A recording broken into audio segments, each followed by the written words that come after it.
না, আমি কিন্তু আগ্রাতে দাঁড়িয়ে নেই, আমি দাঁড়িয়ে রয়েছি একেবারে খাস কলকাতার ডালহৌসি পাড়ায়, একদম অফিস পাড়ায়। কিন্তু এই যে বিল্ডিংটা দাঁড়িয়ে রয়েছি 1833 খ্রিস্টাব্দে আগ্রা ব্যাংক অফ ইন্ডিয়া এটাকে কলকাতা ব্রাঞ্চ হিসেবে ইউজ করতো। এই বাড়ির নাম national gallery of modern art হলেও লোকে কিন্তু এর পুরনো নামেই চেনে। পুরনো নামটা কি? ওল্ড কারেন্সি বিল্ডিং, একেবারে খাস ডালহৌসির ওপরে। গেট দিয়ে ঢুকেই প্রথমেই রয়েছে ডান দিকে একটা ব্যাগেজ কাউন্টার, সেখানে এসে ব্যাগ জমা করতে হয়, তারপরে সেখানে নাম এন্ট্রি করতে হয়, তারপর সোজা এগিয়ে এসে আর একটা জায়গা আছে, সেখানেও নাম, স্কুলের নাম, রোল নাম্বার, ফোন নাম্বার, ঠিকুজি কুষ্টি, রাশি ইত্যাদি সমস্ত কিছু এন্ট্রি করতে হয়।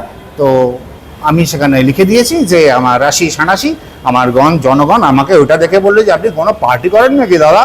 বললাম না দাদা, আমি ব্যান্ড পার্টি। শুনে আমাকে তাড়াতাড়ি ছেড়ে দিয়েছে। আমি এবার যাচ্ছি ভেতরে, দেখা যাক ভেতরে কি আছে। আসুন। এই মিউজিয়ামটা এখন ministry of culture, government of ইন্ডিয়ার আন্ডারে রয়েছে। বাই দ্য ওয়ে, প্রচণ্ড অন্ধকারের মধ্যে ইন্ট্রো করছি। Hello, I am Joy and welcome to my channel.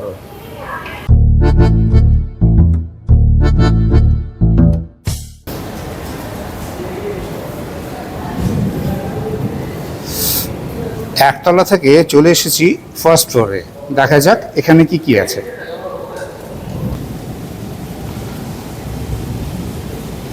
এই ধরনের বিল্ডিং দিয়ে হাঁটলে মনে হয় না যে কলকাতায় রয়েছি বা ভারতবর্ষে রয়েছি।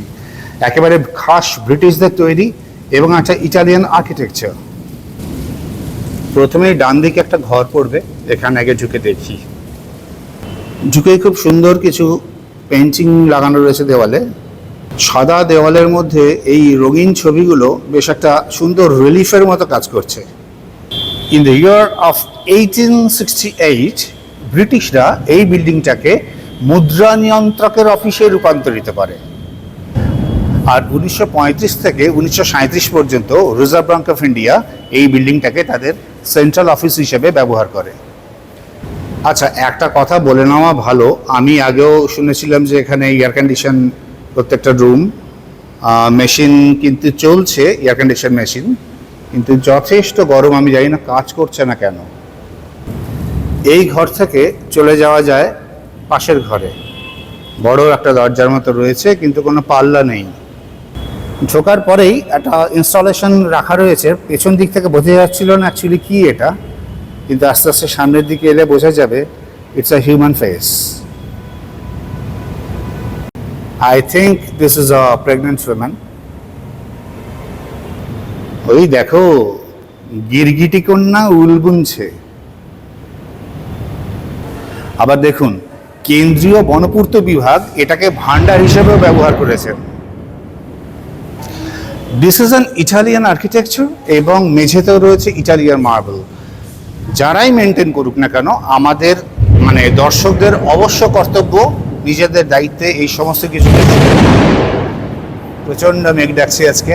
আমাদের সমস্ত দর্শকদের কিন্তু অবশ্যই কর্তব্য এটাকে আলাদা করে যত্ন নেওয়া এবং মেনটেন করা। এই ইনস্টলেশনটা কিন্তু মানে রিলিফ ওয়ার্কটা খুব ছোট্ট, তার মধ্যে কি সুন্দর নিখুঁত কাজ করেছে। এইখানে একটা নৌকোর স্কাল্পচার করা রয়েছে। নৌকোর ফোর্সটাকে কি সুন্দর করে বুঝিয়েছে দেখুন। আমার জীবনে যখন প্রেম আছড়ে পড়ে 1994 সালে, কর্তৃপক্ষ ডিসিশন নেয় এই বিল্ডিংটাকে ভেঙে গুড়িয়ে দেওয়ার। বৃষ্টি নেমেছে আমার শহরে, ডালহৌসি স্কোয়ার। দেখা যাচ্ছে United Bank of India, Lalit Great Eastern, আর এই মুহূর্তে রাস্তায় থই থই করছে জল।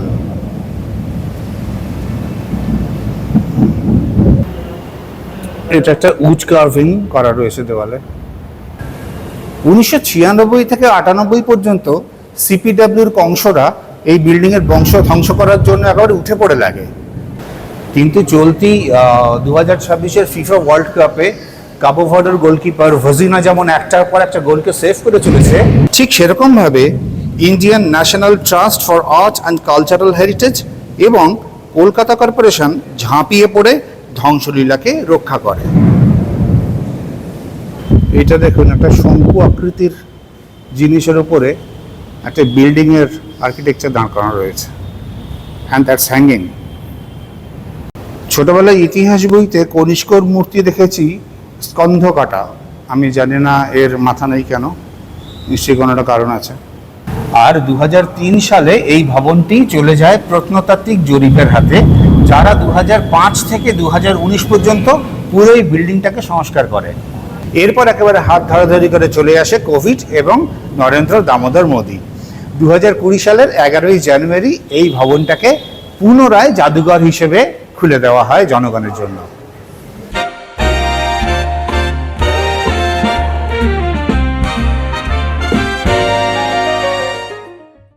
যাদের জীবনের মূল মন্ত্র হচ্ছে জলে নেমো না, তারা ডাঙা থেকে যাতে মাছ ধরতে পারে সেই জন্যই ব্যবস্থা।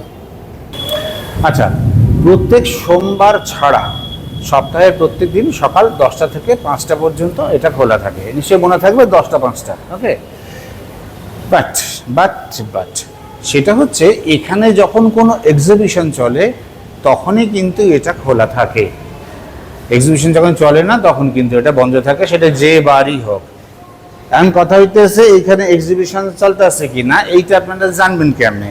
জানার একটা উপায় আছে, ইনস্টাগ্রামে ঢুকে পড়তে হবে national gallery of modern art Delhi.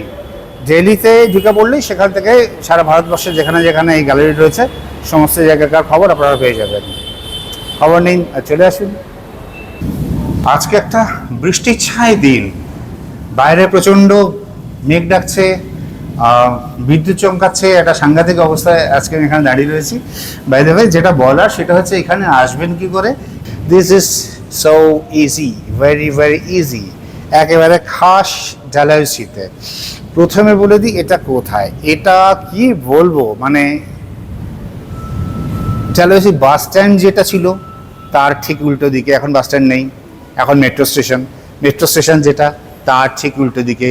এর ডান দিকে রয়েছে স্টিফেন হাউস, এর বাঁ দিকে রয়েছে ললিত গ্রেট ইস্টার্ন হোটেল, এর পিছনে রয়েছে একেবারে সেই খাদ্য সরণি আর.এন. মুখার্জি রোড। মানে কি বলবো, তবে যদি মেট্রোয় আসেন গেট নাম্বার ডি দিয়ে যদি বেরোন, এইরকমভাবে যদি আস্তে আস্তে এসকালেটার দিয়ে উঠে পড়েন, তাহলে কিন্তু যে ফুটপাতে পড়বেন, ফুটপাতে পড়ার পর একটুখানি এগোলেই এই মিউজিয়ামের গেট বাঁ দিকে পড়বে। সেক্ষেত্রে কিন্তু আপনাদের রাস্তা বেরোতে হবে না। আচ্ছা, আর একটা জিনিস সবার মনে কোয়েশ্চেন গুনগুনাচ্ছে, সেটা আমি জানি, সেটা হচ্ছে এখানে ঢোকার টিকিট কত। এখানে ঢুকতে কোনো পয়সা লাগে না, এন্ট্রি ফি ফ্রি, সেই জন্য বিনা পয়সায় আরামসে এখানে চলে আসতে পারো এবং আরামসে এখানে ঘোরাঘুরি করে সব কিছু দেখতে পারো, এনজয় করতে পারো।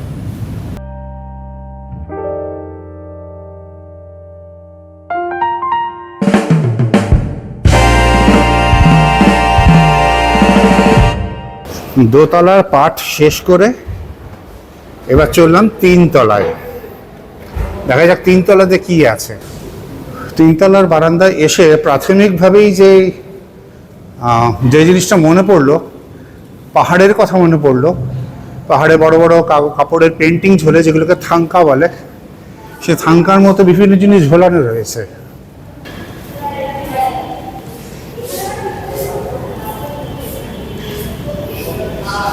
ওয়েদার আস্তে আস্তে ক্লিয়ার হচ্ছে, আমি ভীষণভাবে অপেক্ষা করে রয়েছি এই জায়গাটায় যাওয়ার জন্য।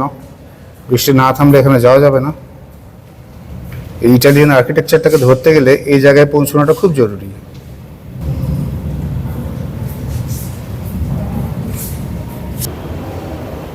এইটা দেখা মাত্র আমার প্রথমে মুখ থেকে বেরিয়েছে, ওরে বাবা, সত্যি তো এটা কি? ইটস আ হিউম্যান ফিগার, যার মাথা তো নেই বুঝতে পারছি। গলার ভিতর থেকে যেগুলো বেরিয়ে এসছে, এগুলো কি নাড়ি না নাড়ি নক্ষত্রর কম্বিনেশন এরকম জ্বলছে বলে বলছি, সেটা ঠিক বুঝে উঠতে পারছি না, একটু দুর্দান্ত লাগছে দেখতে। বহু বছর আগে একটা সিনেমা দেখেছিলাম, সিনেমার নাম এখনো মনে আছে, ডক্টর টেরারস হাউস অফ হরর। সেখানে এরকম একটা কাটা হাত ছিল যে নড়তো।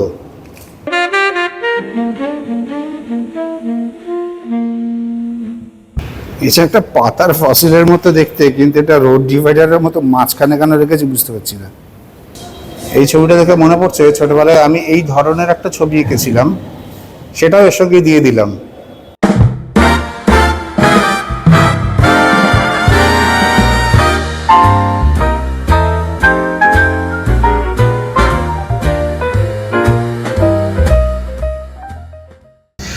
দেখুন, একটা কথা বলছি, সেটা হচ্ছে দোজ হু আর্ট লাভার্স তারা এখানে আসতে পারেন। এখানে সবাই আসে, সবাই আসতে পারে, লিগালি কারুরই আসতে বাধা নেই। কাপলসরা তো প্রচণ্ড রকমভাবে এখানে ঘোরাঘুরি করছে, দেখতে পাচ্ছি, ছবি তুলছে। ছবি তোলার জায়গা হিসেবে মন্দ নয় জায়গাটা, কিন্তু প্রচুর ইনস্টলেশন এবং পেইন্টিং এখানে করা রয়েছে, যেগুলোকে দেখতে গেলে একটু সময় নিয়ে আসতে হবে এবং বড্ড ভালো লাগবে। কিছু জিনিস মাথার উপর দিয়ে বেরিয়ে যেতেও পারে, আমার মাথার উপর দিয়ে কিছু কিছু জিনিস বেরিয়ে গেছে। আমার আর্ট ভালো লাগে, আমার দেখতে খুব ভালো লাগছিল জিনিসগুলো। আর আমি ছবিতে যতটা পেরেছি দেখিয়েছি এবং এখনও দেখাবো।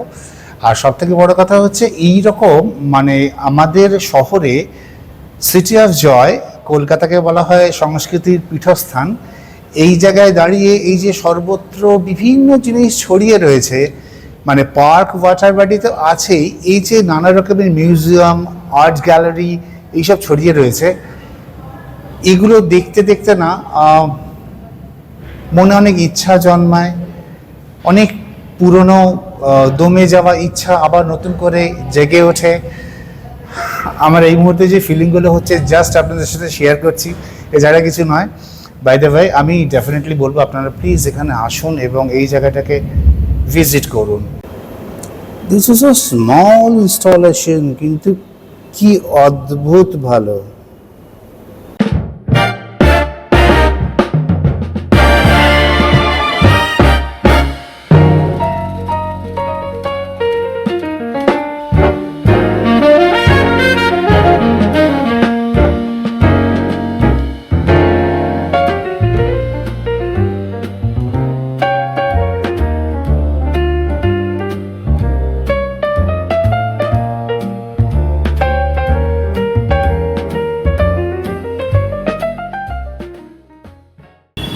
আচ্ছা, এতক্ষণ তো মানে একবারে ঝাঁপিয়ে দাপিয়ে বৃষ্টি পড়ছিল, আমি মানে ভাবতেই পারিনি এই ওপেন জায়গাটায় আমি আসতে পারবো।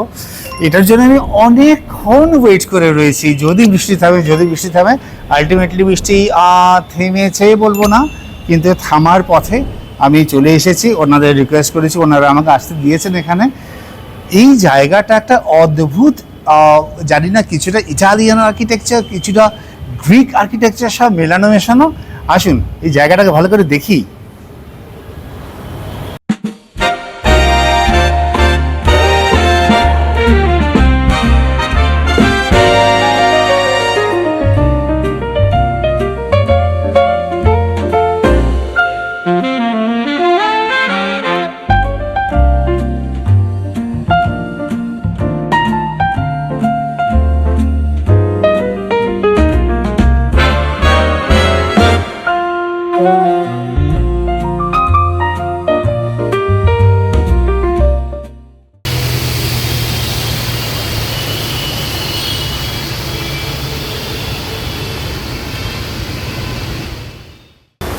বেরিয়ে পড়েছি national gallery of modern art থেকে, তার মানে একটা দুর্দান্ত ইটালিয়ান আর্কিটেকচার থেকে। আপনারা যদি মনে করেন যে খোদ জালাসি স্কোয়ারে দাঁড়িয়ে আপনাদের ইটালিয়ান আর্কিটেকচার দেখিয়ে একদম ইউরোপ ভ্রমণের একটা টেস্ট দিতে চেষ্টা করছি, তাহলে খুব একটা মন্দ ভাবেননি। কারণ ন্যাশনাল গ্যালারি অফ মডার্ন আর্টের ঠিক ডায়াগোনাল অপোজিটে রয়েছে আর একটা দুর্দান্ত ইটালিয়ান আর্কিটেকচার। দেখুন, এই টাওয়ারটা বেশ ইন্টারেস্টিং না? এই বাড়িটার ইতিহাস ঘাঁটলে জানা যায় না, মানে পড়া যায় যে এই যে টাওয়ারটা, এটার উচ্চতা হচ্ছে 118 ফুট। আমার একটু সন্দেহ আছে, একটু কম হবে বলে মনে হয়, আমার চোখ বলছে। যদিও ডেনমার্কের জার্সির মতো ওই লাল সাদা বাড়িটা একসময় ছিল টেলিগ্রাফ অফিস, কিন্তু এটা পরবর্তীকালে লোকে চেনে ডেড লেটার অফিস হিসেবে। ওয়াল্টার এলবি গ্রানওয়েল এই ভদ্রলোক ডিজাইন করেছিলেন এই বিল্ডিংটাকে 1868 সালে। না, ইনি কিন্তু এই লেভেলের ডিজাইনার ছিলেন না। জিপিও, তারপর কলকাতা হাইকোর্ট, এই সমস্ত বিল্ডিংগুলো কিন্তু এনার ডিজাইন করা। আর আর্কিটেক্ট ছিলেন বেঞ্জামিন ক্লার্ক। 1876 সালে এই বাড়িটা পুরো কনস্ট্রাকশন কমপ্লিট হয়। Now the question is, what is dead letter office? This is very interesting.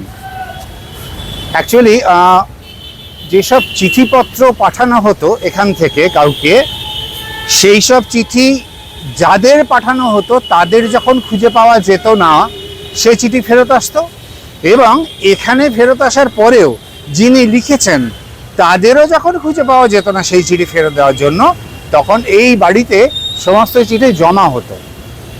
এইবারে চিঠিগুলো কি হতো, কিছুদিন অপেক্ষার পর যদি কোনো কোয়ারিজ না হতো, এনকোয়ারি না হতো, তখন যদি সেগুলো চিঠি হতো, নিছক চিঠি, তাহলে সেগুলোকে একেবারে ছিঁড়ে ফেলে দেওয়া হতো। আর যদি হতো সেগুলো পার্সেল, যে তার মধ্যে কোনো জিনিসপত্র আছে বা কিছু, সেইগুলোকে অকশন করে দেওয়া হতো। সেই সময় থেকে এই বাড়িটার নাম হচ্ছে ডেড লেটার অফিস।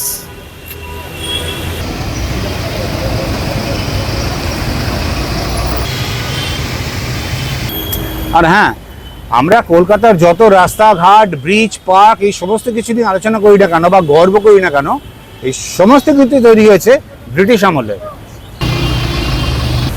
আমার ব্লগ যদি আপনাদের ভালো লেগে থাকে তাহলে ডেফিনেটলি শেয়ার করুন, কমেন্ট করুন, লাইক করুন এবং সাবস্ক্রাইব করে অবশ্যই পাশে বেল আইকনটাকে অন করে দিয়ে অল বাটনটা অবশ্যই ক্লিক করবেন, যাতে করে এরকম ভালো ভালো ভিডিও বেরোনো মাত্রই আপনারা সঙ্গে সঙ্গে নোটিফিকেশন পেয়ে যান। যাই হোক, আজকে অনেক ইটালিয়ান আর্কিটেকচার দেখানো হলো, ইউরোপ ভ্রমণ করানো হলো। সেই জায়গা থেকে একটা জিনিস মনে পড়ছে, এই যে একটাকে বলছিলাম না যে ব্রিটিশরা এত ভালো ভালো কাজ করেছে। 1965-এ সিঙ্গাপুর যখন স্বাধীন হলো, তখন সিঙ্গাপুরের প্রেসিডেন্ট লি কুয়ান ইউ, তিনি চেয়েছিলেন, একটা স্বপ্ন দেখেছিলেন, পুরো সিঙ্গাপুর শহরটাকে কলকাতার মতো করে তৈরি করবেন। ক্যান ইউ ইমাজিন, সিঙ্গাপুর চেয়েছিল কলকাতার মতো হতে।